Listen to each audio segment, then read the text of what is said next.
तो भैया नाम नमक निशान के एपिसोड 2 में स्वागत है आप सभी का। इस एपिसोड का नाम है द चैलेंजर। इस एपिसोड की स्टार्टिंग होती है वहीं से जहां से फर्स्ट एपिसोड को छोड़ा था। अब गुरबाज जो है वो तंग करने लग जाते हैं हमारी युवराज को और कहते हैं कि आजा बेटा, गले लग जा, गले लग जा, गले लगना। एंड फिर वो अपनी डायरी को छुड़ा रहे होते हैं उससे, तभी उनकी डायरी जो है आगे चली जाती है। एंड इधर युवराज जो है वो अपनी डायरी की तरफ भागते हैं, तभी फिर वही सीनियर जिसने गुरबाज को सजा दी थी वो आ जाते हैं। सारे स्ट्रेट खड़े हो जाते हैं। होता ही है, वो कहता है कि देखो टाइम से सोने की आदत डाल लो तुम लोग, और अगर तुम लोग पीटी ग्राउंड पे लेट हुए ना तो आप लोगों ने सजा का प्रीव्यू तो देख ही लिया है। तब वहां से वो ऑर्डर देता है कि चलो go to back your rooms, and सब अपने रूम में चले जाते हैं। गुरबाज जो है अभी नहाया हुआ नहीं होता है। वो इंसान बोलता है कि आप नहाए नहीं तो स्ट्रेस मत लो, सब कुछ ठीक है। तब वो कहता है कि नहीं स्ट्रेस नहीं ले रहा, मैं तो ये पूछ रहा हूं कि जो रूम्स की अलॉटमेंट है वो क्या नाम पे ही सेम है। तब वो कहते हैं नहीं बेटा, हम आपका रूम पार्टनर आपके कहने से चेंज कर सकते हैं। तभी होता ये है, ये जो आदमी है इसके बारे में बताया जाता है कि ये डीसी डकूना है और ये जो है स्किल्स का पक्का खिलाड़ी है और ये बिल्कुल भी कभी लेट नहीं होता है और टाइम का बहुत ज्यादा पंचुअल है। होता ये है, अब दिखाया जाता है युवराज और फैज को रूममेट रखा जाता है और ये दोनों रूममेट होते हैं। युवराज बोलता है यार थैंक गॉड तू मेरा रूममेट है। तभी दिखाया जाता है वहां पे गुरबाज आ जाते हैं और गुरबाज कहते हैं कि भाई यही मेरा रूम है। एंड वो आके फैज के बेड पे लेट जाता है। युवराज बोलता है कि नहीं ये तेरा बेड नहीं है, उठ यहां से, उठ यहां से। अब हमारे जो गुरबाज है वो उठते ही नहीं है। जब ये लोग लड़ रहे होते हैं तभी वहां पे एक और सीनियर आ जाते हैं एंड सीनियर आके कहते हैं कि देखो तुम्हारे साथ जो रूममेट है तुम्हारा वो है गुरबाज, और फैज तुम यहां खड़े खड़े क्या देख रहे हो, अपना सामान उठाओ और चले जाओ। अब दिखाया जाता है गुरबाज जो है एक मैगजीन पढ़ रहे होते हैं एंड वो मैगजीन थोड़ी अश्लील होती है। इधर युवराज को नींद आ रही होती है लेकिन वो सो नहीं पा रहे होते हैं। गुरबाज जो है वो जानबूझ के आवाजें निकाल रहे होते हैं। इस वजह से होता यह है, गुरबाज जो है वो उनके हाथ पे पानी फेंक देते हैं। तब युवराज बोलता है छी भाई बाथरूम जाना, लेकिन गुरबाज नहीं मानते। अब गुरबाज उसको चैलेंज कर देते हैं कि चल भाई देखते हैं कौन सबसे ज्यादा देर तक जागता है। एंड फिर ये लोग बैठ के चैलेंज एक्सेप्ट कर लेते हैं एंड जागने की कोशिश करते हैं। इधर दिखाया जाता है जो कंपनी है वापस से अपनी जगह पे और ग्राउंड में आती है और ये लोग पीटी करने के लिए तैयार है। तभी होता यह है, गुरबाज और युवराज को दिखाया जाता है ये लोग जो है पीटी ग्राउंड में नहीं पहुंचते हैं और इनका नाम बार बार दोहराया जाता है। जब ये लोग आते हैं पीटी ग्राउंड में तब इनको बहुत ज्यादा डांट पड़ती है दुष्यंत से, और वो कहता है कि तुम लोग इतने आलसी हो, तुम लोगों से मुझे ये एक्सपेक्टेशंस नहीं थी। और जो युवराज है उनके पापा तो बहुत बड़े आर्मी ऑफिसर है तो उनको ज्यादा एक्स्ट्रा डांट पड़ती है, जिस वजह से युवराज जो है वो बहुत ज्यादा मायूस होता है। इधर दिखाया जाता है युवराज जो है पहुंचते हैं उन्हीं हेड के पास जिन्होंने सबसे पहले नाम नमक निशान की स्पीच दी थी और उनको जाके कंप्लेन करते हैं कि मेरा जो रूममेट है वो सही नहीं है।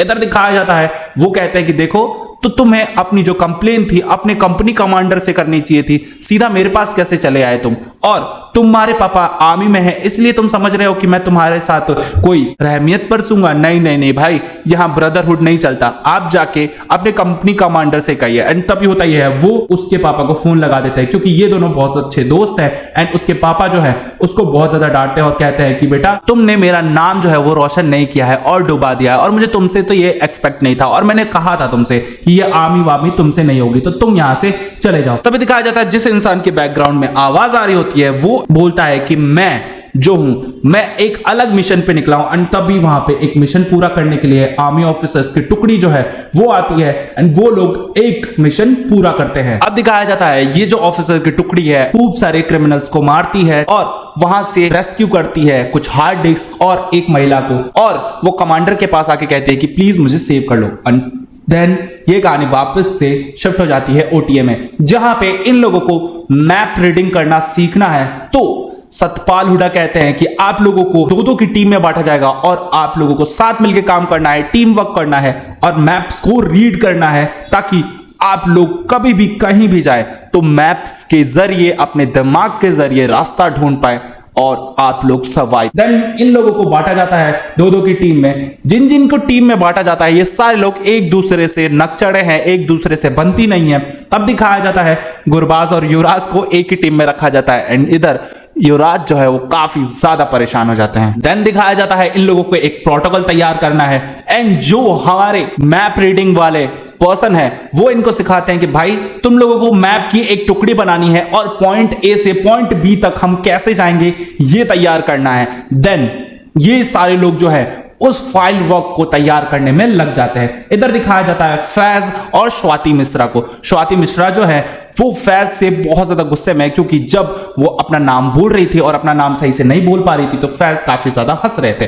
देन इस वजह से इन दोनों की लड़ाई हो जाती है। युवराज जो है वो अपना मैप बना रहे होते हैं, तभी उसके पास गुरबाज आता है और गुरबाज कहता है ला मुझे भी मदद करने दे। युवराज कहता है देख भाई तुझे नंबर लेने ना तो फ्री के नंबर ले लेना, मेरे को सब आता है मैं कर लूंगा। एंड इन दोनों की फिर से लड़ाई होने लग जाती है। एंड फैज बोलता है गाइस ऐसे चूहे बिल्लियों की तरह मत लड़ो, लेकिन ये लोग समझ नहीं पाते हैं। युवराज जो है वो जा रहे होते हैं एंड वापस से गुरबाज जो है वो मजे ले रहे होते हैं युवराज के। एंड फिर युवराज बोल देता है कि देख तू छोटे इलाके से आया ना और तुझे कुछ समझ नहीं आता क्या, मेरे खून में ही आर्मी है और तू क्या जानता है। देन यहाँ पे अब गुस्सा आ जाता है गुरबाज को और गुरबाज कहता है कि भाई देख तेरी तरह ना मैं है ना ब्लड वाला नहीं हूं, और समझ मेरी बात को, मैं यहाँ पे आर्मी में इसलिए आया हूं ताकि मैं देश के लिए ओलंपिक में गोल्ड मेडल ला सकूं और देश का नाम रोशन कर सकूं। सिर्फ आर्मी ऑफिसर बन के ही देश का नाम रोशन नहीं किया जा सकता, खेल में गोल्ड मेडल लाके भी देश का नाम रोशन किया जा सकता है और मैं स्टेट लेवल चैंपियन हूं, तू क्या समझेगा मुझे। और वो उसको झाड़ के चल देते हैं। इधर दिखाया जाता है उसी आर्मी ऑफिसर को जिसने रेस्क्यू किया था उस वुमेन को, और वो अपने हेड से कहते हैं कि सर जो हार्ड डिस्क हमको मिली थी